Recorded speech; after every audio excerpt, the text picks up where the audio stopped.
Hello, it's Doris with Aldi Books, and I am all caught up with the Book Naturalists book club. Finally, I got just a little bit behind last month with my reading slump, but I'm back. I'm even maybe ahead of the game. So anyway, I just finished The Last Wild Horses by Maja Lunda. On the way home from school, I got to listen to this a lot today because I was doing not data entry, but processing the data, let's just say. And yeah, I am glad to be done with this. The ending was very, very excellent. The book itself is excellent. It's about Przewalski's horses, the Taki, and it centers on 3 different timelines. So the historical timeline in the 1800s, in which a zoo manager and an explorer get together and find the wild horses again. They've been found, but they're verifying it and bringing a couple back for the zoo. And the modern day-ish timeline, it's a few years back from current times, but where the Przewalski's horse has been obliterated in the wild. But fortunately, we have these reserve stocks in zoos around the world, and they're reintroducing them to the wild. And then a future timeline, 60 years in the future maybe, in which climate change has caused disasters around the world. There's a lot of refugees from the climate disasters, and this one family is trying to keep 2 of these wild horses alive. So yeah, again, this was an excellent book. It's a very important topic, talking about the environment and the animals and what's our obligation to them and to ourselves and to our children. Maja Lunda really, she does this in all of her books, but in this one, she really does explore that parent-child relationship, the mother-child relationship, through newborns and adult children even. Really, really a lot of depth to her books. And the environmental aspect is very important in the modern times, and the way that she can deliver it in this fictional format without it being info dumpy is just quite brilliant. I myself did not exactly enjoy the book because of personal baggage. I don't like to read about drug addiction, and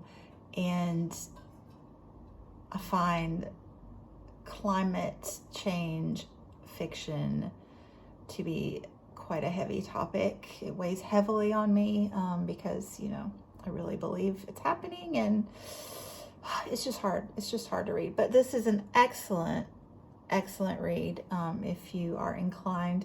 The historical timeline was super interesting to me, and the way she brought the whole book together in the end was quite good. Highly recommend to anyone. We all need to read this, whether we like it or not. Anyway, I also, for August, read Soil by Camille T. Dungy. She is a poet working in Colorado and at university. She's got tenure there, and she has made herself a suburban garden, let's say, converting large swaths of her lawn to gardening and trying to make it flowers and foliage that fit into the environment, kind of a more arid environment, and that nurture the wildlife there. Really, really respected what she did, and it's quite a bit of a memoir as well. The parts that I enjoy the most here were the historical sections where she explores Black naturalists that came before her and explores their contributions. Really love those parts. But overall, another great read. She's a poet, so there's quite poetic passages, and this also paired nicely. Just again, the mother-child connection. She has one daughter, and is passing along her love of nature and the environment to the child. So that was August. September, we have 2 reads as well. This is just lovely. I highly recommend. All these books have been great so far, if you're into the topic. Like if you love gardening, so good. But, diverse reading, The Black Experience in America, highly recommend. For September, we are reading You Are Here, Poetry in the Natural World. And this is edited and introduced by Ada Limon. This was great as well. This is a poetry collection. A couple highlights are that there is a great poem by Camille T. Dungy in this collection, and she's just very gentle and loving toward her husband in the poem, and the way he nurtures her. And I just thought that was beautiful, because you could tell in the book that how supportive he was, but she was very open about their relationship in the times that you aren't very happy with your spouse, and the times when you have to be strong as a woman out in the world. So I liked seeing another side of her with that poem. And then Amy Nzukamatadol, whom we all know and love. We have read her twice for the book Naturalists. Bite by Bite was the one we read I think July. But she has a poem in here as well. So she's written 2 essay collections, but her first love is poetry. So it's in here.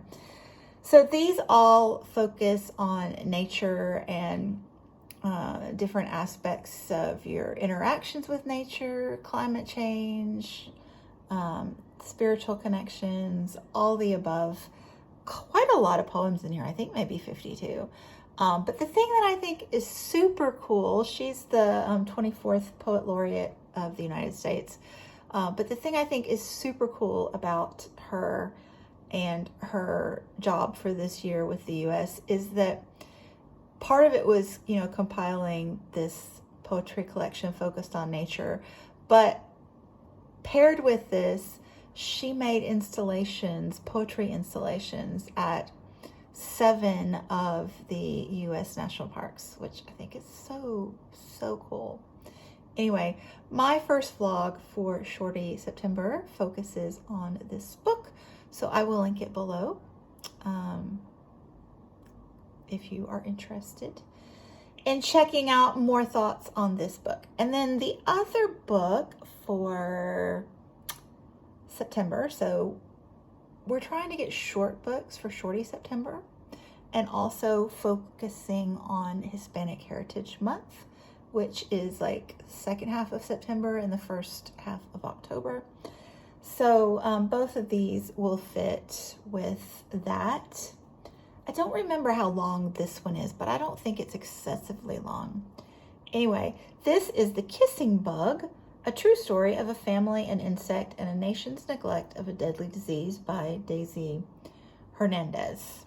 And I'm super excited to get to this one because for whatever reason, I like to read about disease. It's a thing for me. So looking forward to it a great deal. I think I'm gonna get a lot out of this one. So anyway, that is my book Naturalists catch up. Thank you so much for watching, and I will be back soon. Bye.